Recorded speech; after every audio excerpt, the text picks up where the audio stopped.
Singapore পাঠাবেন। তার ভালো ভালো মানে বড় ধরনের টেস্টগুলা সেগুলো আপনারা মেডিকেলে গেলে আপনার বলে দিবে, ঠিক আছে, ওরাই করিয়ে দিবে যে বিদেশ যাওয়ার জন্য কী কী প্রসেসগুলো লাগে। যে কোনো সেন্টারে কখনোই কল দিয়ে জানার চেষ্টা করবেন না, ঠিক আছে।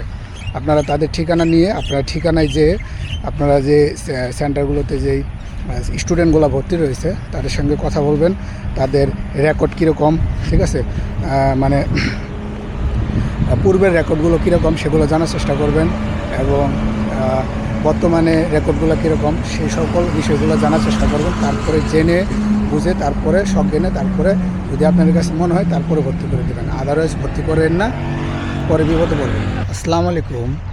যারা নতুন সিঙ্গাপুরে আসবেন বা আসতে চান, ভবিষ্যতে আসবেন, তারা অনেকেই একটা কমন ভুল করেন, যার জন্যে পরবর্তীতে মানে কপালে হাত দেওয়া ছাড়া আর কোনো উপায় থাকে না, ঠিক আছে।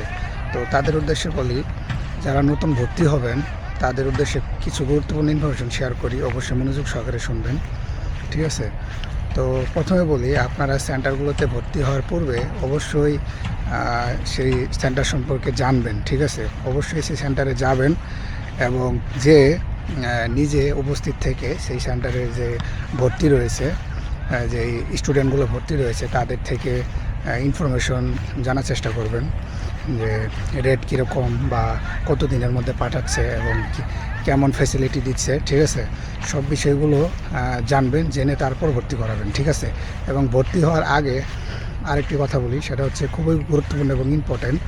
সেটা হচ্ছে গিয়ে আপনারা ভর্তি হওয়ার আগে অবশ্যই যাকে ভর্তি করাবে তাকে অবশ্যই একটা হসপিটালে একটা মেডিকেল করাবেন এবং বিদেশ যাওয়ার জন্য যে যে প্রসেসগুলো লাগে, যে যে টেস্টগুলো লাগে সেই টেস্টগুলো করাবেন।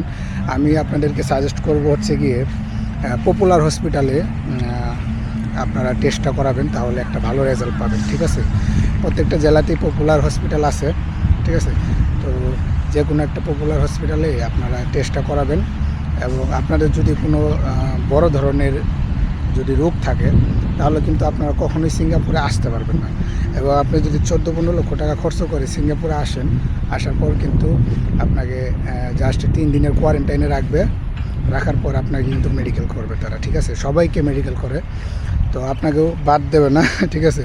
তো সবাইকে মেডিকেল করার পর যদি মেডিকেলে যদি পজিটিভ ধরা পড়ে, ঠিক আছে, তাহলে কিন্তু আপনাকে অবশ্যই দেশে পাঠিয়ে দিবে, ঠিক আছে। সো সেই জন্য বলি, আপনারা ভর্তি হওয়ার পূর্বে সেন্টারগুলোতে ভর্তি হওয়ার আগে অবশ্যই হসপিটালে আপনারা একটা মেডিকেল করাবেন, যাকে আনবেন, ঠিক আছে, বা যাকে